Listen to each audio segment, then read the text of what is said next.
এখন যদি কোনো কনসার্ট হইতো তাহলে ফার্স্ট ইয়ার কি এই কজন থাকতো? কেন হলো এটা? এরকম কেন? বলো দেখি। এই যে ইসলামের কোনো বিষয় নিয়ে কোনো কিছু হলে পরে মানুষ এত কম, হ্যাঁ? কেউ আগ্রহ পায় না, ইন্টারেস্ট পায় না। এছাড়া বাকি যা কিছু আছে এগুলোতে সবাই আমরা খুব ইন্টারেস্ট পাই, খুব মজা পাই। এটা কেন? এরকম কেন? ওই যে সৈয়দ মুজতবা আলী নামে একজন লেখক আছে, তাই না? ওনার একটা কথা, ওনার একটা গল্প আছে। ভাগ্যের কি পরিহাস, গোয়ালাকে ঘরে ঘরে ঘুরে ঘুরে দুধ বেচতে হয়, আর মদের দোকান দেখো মানুষ লাইন ধরে দাঁড়ায় আছে। তো এটা হচ্ছে বিষয়টা। এটার পেছনে কারণ হচ্ছে যে আল্লাহ রাব্বুল আলামিন একটা সিস্টেম করছেন আমাদের মধ্যে, যে আমাদের মধ্যে যেই জিনিসগুলা আমাদের কনস্ট্রাকটিভ, আমাদের বডির কোনো একটা গঠনের মধ্যে লাগে, বা দেখা যাচ্ছে কোনো একটা গঠনমূলক কোনো কিছু, একটা ভালো কোনো কিছু, ওইটার মধ্যে আল্লাহ তাআলা কিছু কষ্ট রাখছেন। বুঝা গেল? যেমন ধরো ফিজিক্যাল এক্সারসাইজ। ওই যে আহ, ইয়ে করছিলাম, কি বলে, তোমাদের এই জিমে ভর্তি হয়েছিলাম আমি আর ওই যে শাফিন, একদিন গেছি, ওই একদিনই গেছি শাফিন, আমি আর চাই নাই।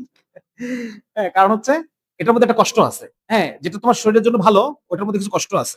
এবং এই যে যেটা ভালো, কষ্ট আছে, এরকম কাজের মধ্যে আল্লাহ তাআলা কিছু রিওয়ার্ড দিয়ে রাখছেন, যাতে মানুষ ওই কাজটা বারবার করে। যেমন ধরো এক্সারসাইজ, যে এক্সারসাইজ করবে তার একটা মানে রিল্যাক্স ফিল হবে। হ্যাঁ, এবং এটার মধ্যে তার অনেক ভালো, শরীরের মধ্যে অনেক বেনিফিট হচ্ছে, তাই না? একই রকম ভাবে ধরো যে ফ্যামিলি মেনটেন করা, বিয়ে করা, এই বিয়ের মধ্যে যদি আল্লাহ তাআলা কিছু মজা না দিয়ে রাখতো নারী পুরুষ শারীরিক সম্পর্কের মধ্যে, তাহলে পরে কে ছাতার মাথায় এই ঝামেলা মাথার মধ্যে নাই? কেউ নাই এই ঝামেলা মাথার মধ্যে, কারো দরকার আছে?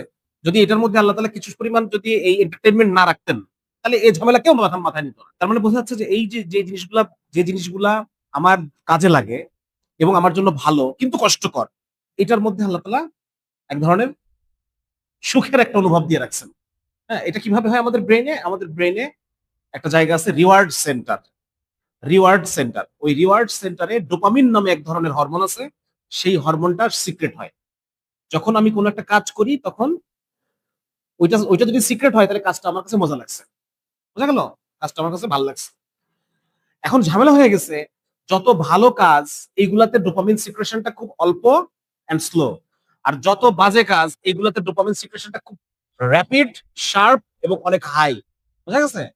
এই যে ধরো মিউজিক, মিউজিক খুব হাই বার্স্ট অফ ডোপামিন দেয় আমাদের। হ্যাঁ, লাইক যেমন ধরো alcohol, high burst of dopamine দেয়। তারপর মিউজিক দেয়। তারপরে ধরো তুমি রিলস দেখো, রিলস দেয়। তোমার ভালো লাগতে থাকে, বেরোতে পারছো না, 1 ঘন্টা 2 ঘন্টা দেখে ফেলছো। সময় কোন দিকতে চলে গেছে তুমি বুঝতেছো না। হ্যাঁ, এগুলো হচ্ছে সব হাই বার্স্ট অফ ডোপামিন। একটা মুভি যখন দেখো, হাই বার্স্ট অফ ডোপামিন। এগুলোর মধ্যে মিউজিক টিউজিক দিয়ে জিনিসটাকে এমন করে ফেলে যেটা তোমার খুব, এবং এরপরে ঝামেলাটা কি? ঝামেলাটা হয়ে গেল যে ধরো আমার যে কনস্ট্রাকটিভ কাজ, এই কনস্ট্রাকটিভ কাজের যে ডোপামিন, এটা আমাকে ওই কনস্ট্রাকটিভ কাজটা আবার করার জন্য উদ্বুদ্ধ করে। আমার কথা বুঝতে পারতেছো? কিন্তু এই ডিস্ট্রাকটিভ যে কাজগুলা, এই কাজগুলা এত বেশি পরিমাণে ডোপামিন আমার মাথা থেকে বের করে, একটা পর্যায়ে ডোপামিন স্টোর কি হয়ে যাবে? ডোপামিন স্টোর শেষ হয়ে যাবে। এরপরে যখন আমি কাজটা শেষ হয়ে গেল, আমার তখন ডোপামিন শেষ, তখন আমার ডিপ্রেশন লাগতে থাকে। তখন আমার ওই যে বলে না, ছেলেপেলে ইদানিং ভাল লাগে না, কিছু ভাল লাগে না, এই ভাল লাগে না সিনড্রোম তখন আমার মধ্যে চলে আসে। আমার বডির মধ্যে সবকিছু ব্যালেন্স আছে, তখন আমি অনেক বেশি বার্স্ট নিয়ে ফেলবো, আমার স্টোর শেষ হয়ে গেল, এরপর আমার ভাল লাগে না পিরিয়ড শুরু হয়ে যাবে। আমার তখন আর কিছু ভালো লাগতেছে না, স্বাভাবিক জীবনের যে মজা এটা আমি আর পাচ্ছি না। বোঝা গেল?